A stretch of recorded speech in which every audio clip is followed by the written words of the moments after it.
Have you ever asked yourself, why is grit, that is Grit, important as I age, and where does it come from?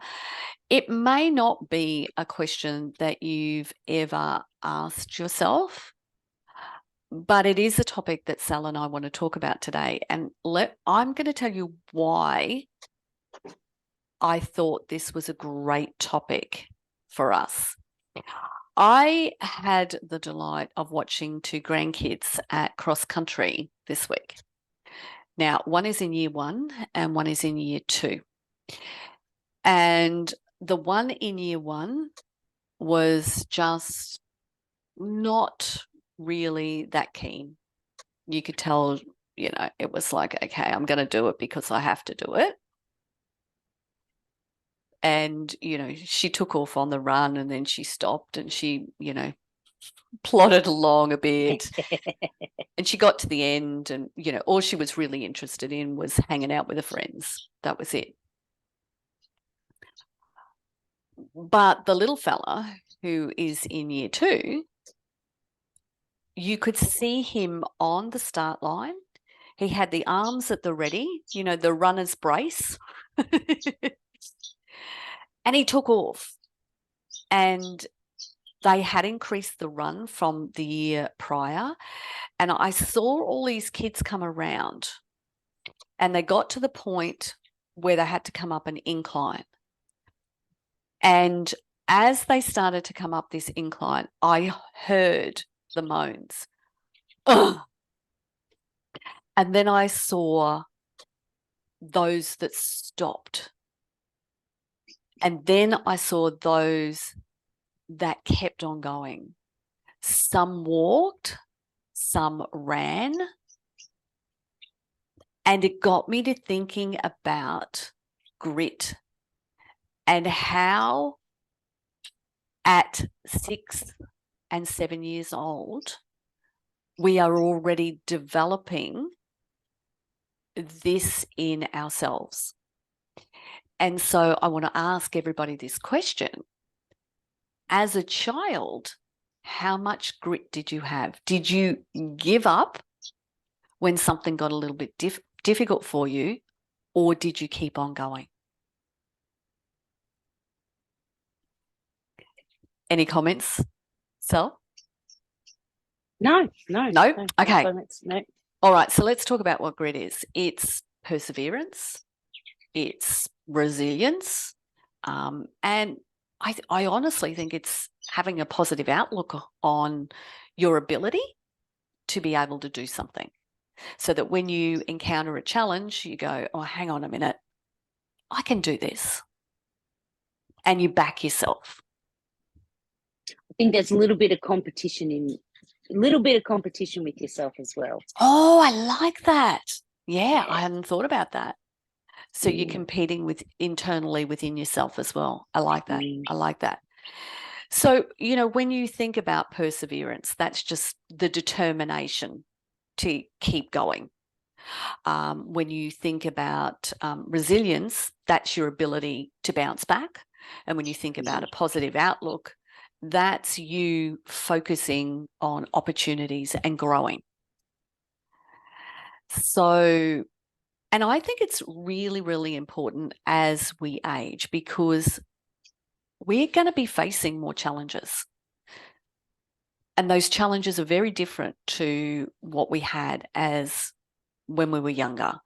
And those challenges are going to come around, with health issues, loss of the people that we love, facing retirement.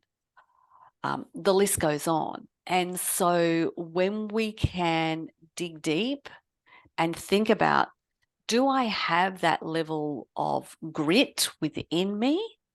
It means that when I'm going into these later stages of life, that I'm going to be able to handle them a lot better. You're not going to give up. No, you're not going to give up.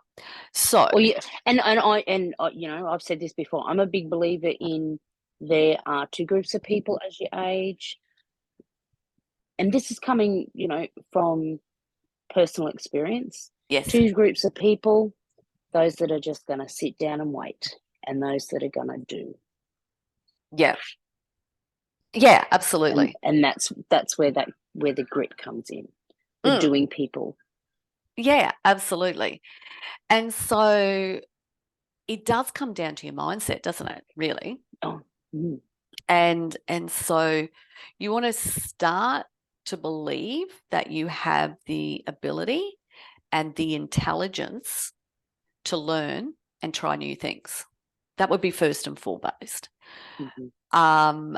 Know that when you have a setback or you have some type of failure or challenge, that these are going to happen to everyone regardless. It might not be the same for you as somebody else, but we're all going to encounter something, and that we see them as an opportunity to learn. And so I was thinking about this, striving for a yet mentality.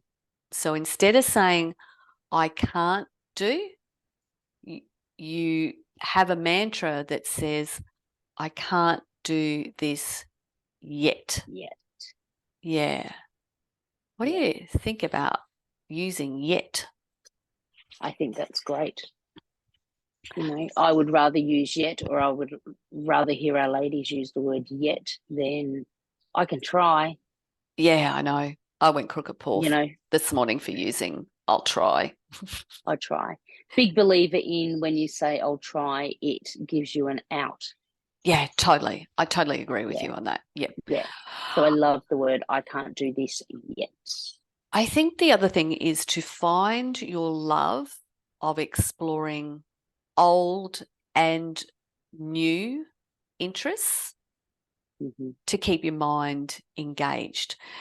Why I added old into this was because there are probably things that you wanted to do when you were younger that you haven't pursued, and now could be the right time to do them. And put embarrassment aside. If you wanted to learn ballroom dancing when you were 20, go and do it now. Put embarrassment aside. Live your life. I think finding some type of direction that's going to give you purpose is always helpful as well too, because that's going to help you build your confidence in it. Also, creating some level of consistency in doing whatever it is, but also taking time to factor in self-care, eating healthy, sleeping well, managing your stress, is also important. And I think the other aspect of it is to reflect on those failures from the past, and so that you can use them as lessons for where you are right now. Because, and if you can see failures as a valuable resource for you, it means that you're digging into that grit tank that you've got. Yeah. Also, listening to stories of other people, I think, is important as well too, because that can help you overcome maybe some barriers that you might have in your mind as far as taking those steps to do something else. And it doesn't have to be, friends or family. It can be a podcast. There's so many podcasts out there that you can listen to about people overcoming different barriers. I follow this guy on Instagram. He has cerebral palsy.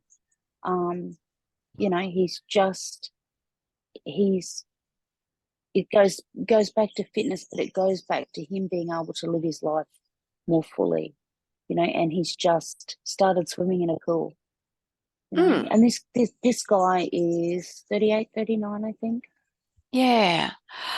That made me recall, I was watching the news this morning. I don't often do that, but Paul had the news on, and it was a feel-good story that I saw, and it was Braille House in Brisbane. And they had their competition happening today where the kids were reading and writing, and there were prizes to be won, and they interviewed all these kids. And he said something, oh wow, look at that. And I said, yeah, when we face some level of adversity in our life or something is different for us, we can, as you said, just wallow in it. Or what we can do is go, well, what other opportunities are there out there for me? Yes. And that's where that grit can either be internal or external, So, do you have values of being determined and passionate and resilient in your life? Is that who you are as a person? Because you can change your values, you can learn new values, that's for sure. Yeah. Or externally, what are you being influenced by?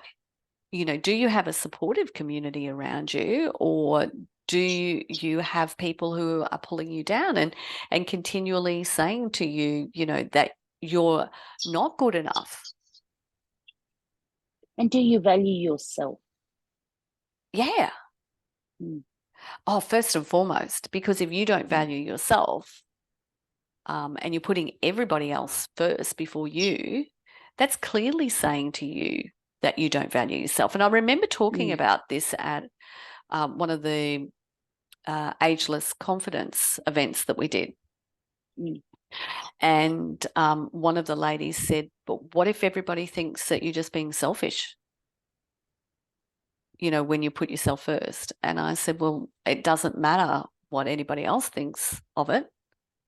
It really matters what you think of it. If you actually do think that it's selfish, then that's how it's going to be perceived by everybody else. And I remember a situation with my ex where I came home from work. I used to work in a corporate world. I was general manager. It was a pretty stressful job, and I would come home every night and I'd say, hello, everybody. And then I'd put my shoes on and I'd head out the door. And he said to me, why do you do that? Why don't you just stay home and cook dinner? And I said, put a pin in that. We'll come back to that later.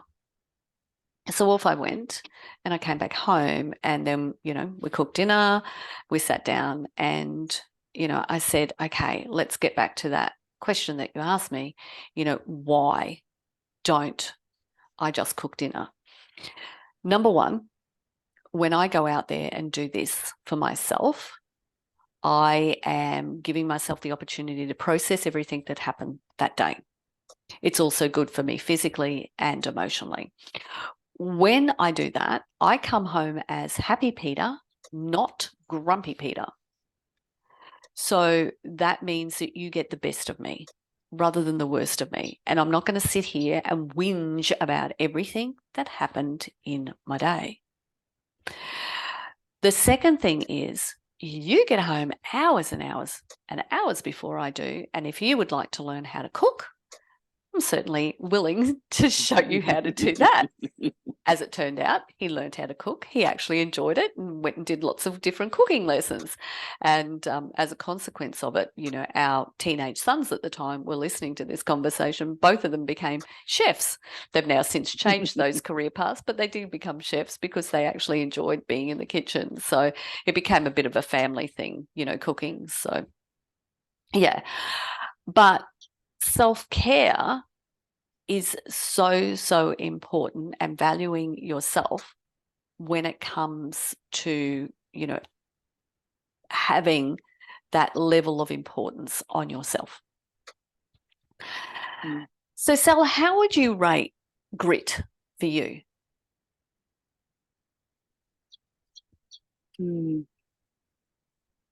That's a tough one. See, that's a tough one. Putting you on the spot, aren't I? You are, big time. Yeah. Because we've been friends for a long time. 30 years this year. Yeah. Holy moly. And I very much put everyone before me. I don't have that grit or that level of, I'm going to just do this. I'm going to, stick to this, and that's it. There's no compromise, nothing, because the minute someone needs something from me, I'm okay. I'll just put this on the back burners. That perseverance isn't there, that grit isn't there, that selfishness is not there, that self-care is not there.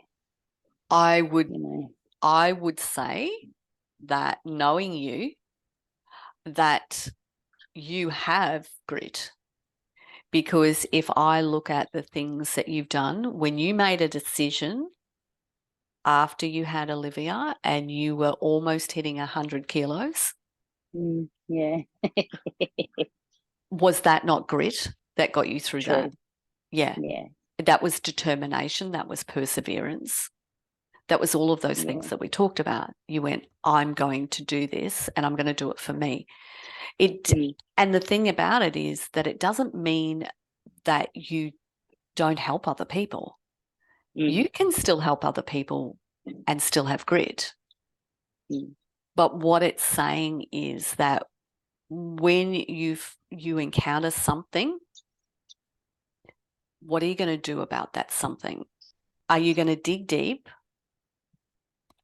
and keep going with it, or start it, or embrace it? Or are you just going to go, nah, it's too hard, I'm going to throw my hands in the air? And we all have days like that. We all have days like that. Yep.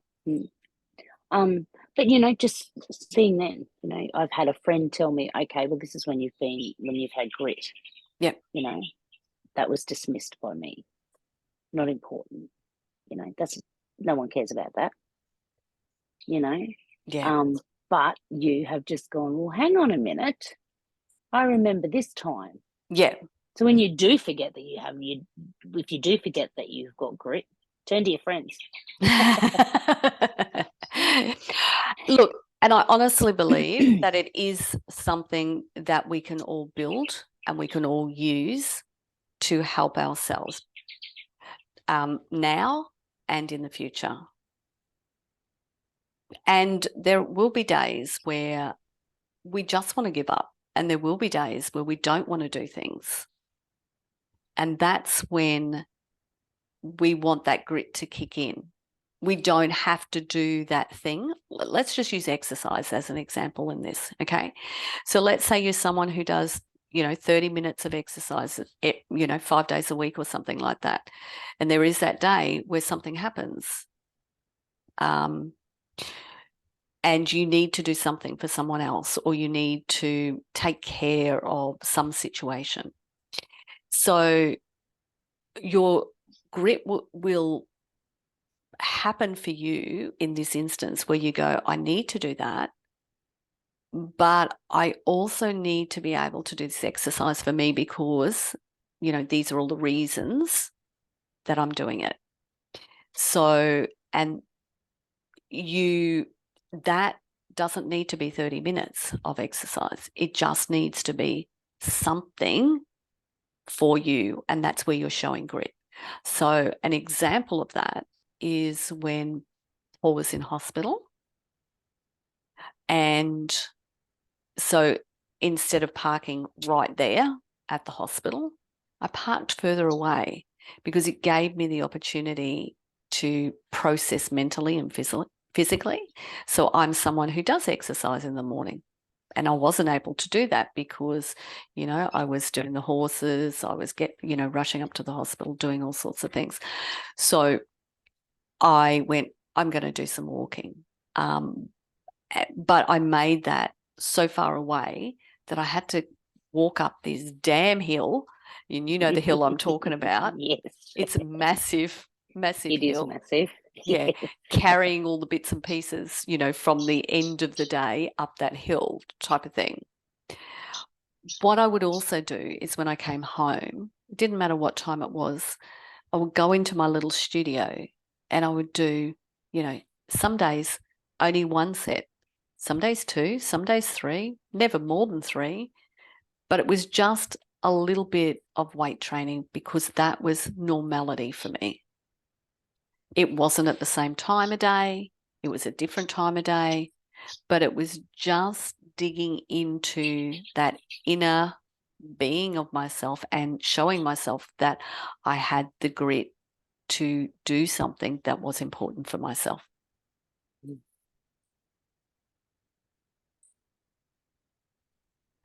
All right, ladies. So we're going to wrap it up.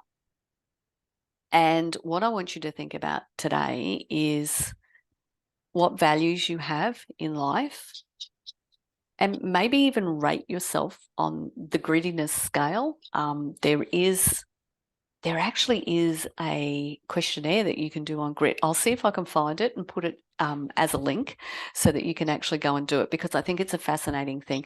There is also a book by Angela Duckworth called Grit, and it's definitely a great read when it comes to actually, being able to enhance that grittiness in your life as well too. And I think it's particularly important as we're aging, because we are experiencing more changes and different things that are going on in life and different challenges. And I think it's important that we be able to handle it just that little bit better. Thanks for joining me, Sal. Thanks for having me. You're welcome. Thanks, ladies. Hope you got something out of it. See you soon. Bye.